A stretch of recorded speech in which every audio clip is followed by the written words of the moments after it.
তামিম ইকবাল বিএনপির সমাবেশে যোগ দিয়েছে চট্টগ্রামে। চট্টগ্রামে তারুণ্যের সমাবেশ, সেই সমাবেশ ব্যতিক্রমধর্মী সমাবেশ। নিঃসন্দেহে এটি গুরুত্বপূর্ণ সমাবেশ। তরুণদেরকে যত দল কাছে টানবে তত ভালো হবে। কিন্তু কথা আছে, তামিম ইকবাল সেই সমাবেশে যোগ দিয়েছে এবং তামিম যখন সেই সমাবেশে যোগ দেয়, সমাবেশটা বেশ উৎসব মুখর হয়ে ওঠে। তামিম তামিম নামে চিৎকার হয় এবং এটা হয়তো এক ধরনের পাল্টাপাল্টি, যে সাকিব মাশরাফিকে নিয়ে যেমন উন্মাদনা দেখিয়েছিল আওয়ামী লীগ, তামিমকে পেয়ে হয়তো বিএনপি তার একটা শোধ নিচ্ছে বা স্বাদ পূরণ করছে। এই যে শোধ নেয়া এবং স্বাদ পূরণ করা, এই বিষয় নিয়ে দর্শক কিছু কথা বলবো। খবরটা ছিল এই যে বিকাল ৩টায় চট্টগ্রামের পোলো গ্রাউন্ডে বিএনপি ৩ সংগঠন, জাতীয়তাবাদী যুবদল, স্বেচ্ছাসেবক দল এবং ছাত্র দলের উদ্যোগে আয়োজিত এই সমাবেশ শুরু হয়। বিএনপির মহাসচিব মির্জা ফখরুল ইসলাম আলমগীর ছিলেন প্রধান অতিথি। আমির খসরু মাহমুদ চৌধুরী এবং চট্টগ্রামের মেয়র সাদাত হোসেন সেখানে ছিলেন এবং বক্তব্য রাখেন। বিকাল ৫টা ৪২ তামিম ইকবাল মঞ্চে ওঠেন। এই সময় মঞ্চে তাকে স্বাগত জানান মির্জা ফখরুল। পরে নেতাদের প্রথম সারিতে তামিমকে বসানো হয়। সন্ধ্যা ৬টা ৩ বক্তব্য দেওয়ার জন্য মাইক্রোফোনে তামিমের ডাক পড়ে। চট্টগ্রামের খেলোয়াড়দের জাতীয় দলের সুযোগ পাওয়া নিয়ে তিনি কথা বলেন। চট্টগ্রামের খেলোয়াড়দের উদ্দেশ্যে তিনি বলেন, আমরা এমনভাবে পরিশ্রম করব যাতে জাতীয় দলে প্রতিনিধিত্ব করতে পারি। আজ থেকে ১০-২০ বছর আগে যেভাবে দেশকে প্রতিনিধিত্ব করত চট্টগ্রাম, আমরা আবার সেই জায়গায় ফিরে যাব। এটা ভালো, চট্টগ্রামের সন্তান হিসেবে তিনি চট্টগ্রামকে উজ্জীবিত করেছেন, এটা খুবই ভালো।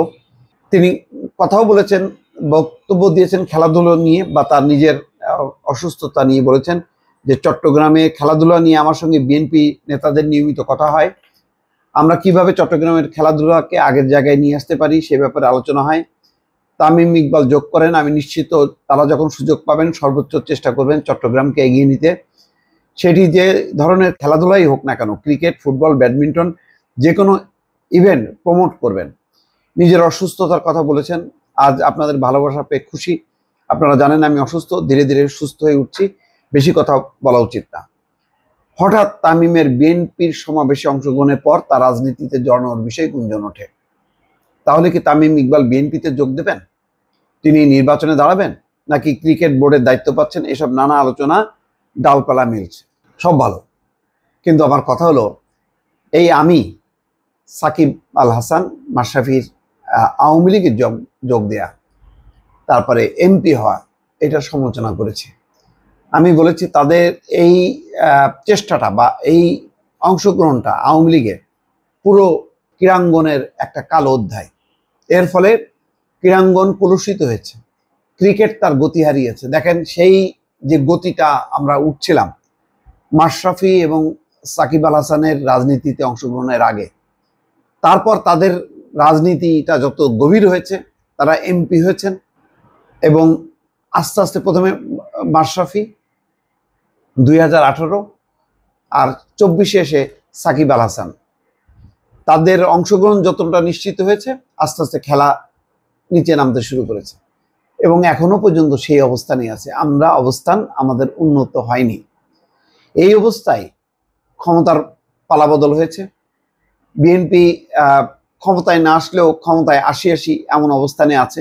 সবাই জানেন যে বিএনপির অবস্থান। তামিম ইকবালের এই যে রাজনীতিতে বিএনপির এই সমাবেশে যোগ দেওয়ার মধ্য দিয়ে তিনি যদি শুধুমাত্র সামগ্রিকভাবে তিনি যে বক্তব্য দিয়েছেন সেরকম বক্তব্য যদি তিনি বিভিন্ন প্ল্যাটফর্মে দেন, সমস্যা নেই। কিন্তু যদি তিনি খেলোয়াড় থাকা অবস্থায় তার ওই খেলোয়াড়ি জীবন শেষ করে, অর্থাৎ একেবারে পুরো অবসর নিয়ে যদি তিনি যোগ দেন, কিছুই বলার নেই। কিন্তু একেবারে খেলোয়াড় থাকা অবস্থায় তিনি যদি বিএনপিতে যোগ দেন, তাহলে বলবো যে সেই পুরনো যে কালো অধ্যায়ের তার আবার পুনরাবৃত্তি ঘটল। যে আওয়ামী লীগ নিয়েছে মাশরাফি, সাকিব আল হাসানকে, বিএনপি নিচ্ছে তামিম ইকবালকে এবং আরো হয়তো পরবর্তীতে অন্যান্য যারা তারকা আছেন তারাও যোগ দেবেন। এই যে দলে যোগ দেয়া, অর্থাৎ যখনই ক্ষমতায় এসছে কোনো দল বা আসতে যাচ্ছে, এমন রাজনৈতিক দলে যখন নাকি যোগ দেন তারকারা, তখন কিন্তু খেলা আর খেলার জায়গায় থাকে না। অতীতে অনেক ক্ষতি হয়েছে, আবারও যাতে এমন ক্ষতি না হয় এই ব্যাপারে বিএনপিকে গভীরভাবে চিন্তা করতে হবে যে একজন যে যার ক্যারিয়ার আছে খেলোয়াড় জীবনের, সেই অবস্থায় তাকে যাতে দলে না নেওয়া হয়, যার পেশা যেটা সেটা যাতে করতে দেওয়া হয় এবং উৎসাহিত করা হয় যে তুমি তামিম ইকবাল ভালো খেলছো, তুমি খেলো, তুমি যখন খেলোয়াড় জীবন শেষ হবে তখন তুমি স্বাধীনভাবে তুমি আসো, কোনো সমস্যা নেই। কিন্তু খেলোয়াড় জীবনের একজন তারকা যখন কি রাজনীতিতে ঢুকবে, অন্য তারকারাও তখন তারাও চিন্তা করবে যে আমরাও রাজনীতি করব, আমরাও ক্ষমতাসীন দলে যোগ দেব, এবং এটা একটা খারাপ উদাহরণ। সেই খারাপ উদাহরণটা প্লিজ বিএনপির প্রতি অনুরোধ করি, সেটা আবার সেই পুরনো সেই খারাপ উদাহরণটা প্রতিষ্ঠিত করবেন না। তামিম ইকবালকেও বলবো, যদি বিএনপিতে যোগ দিতে ইচ্ছাই হয় তাহলে আপনার খেলোয়াড় জীবন থেকে আপনি বিদায় নিয়ে আসেন, ওয়েলকাম, কোনো সমস্যা নেই।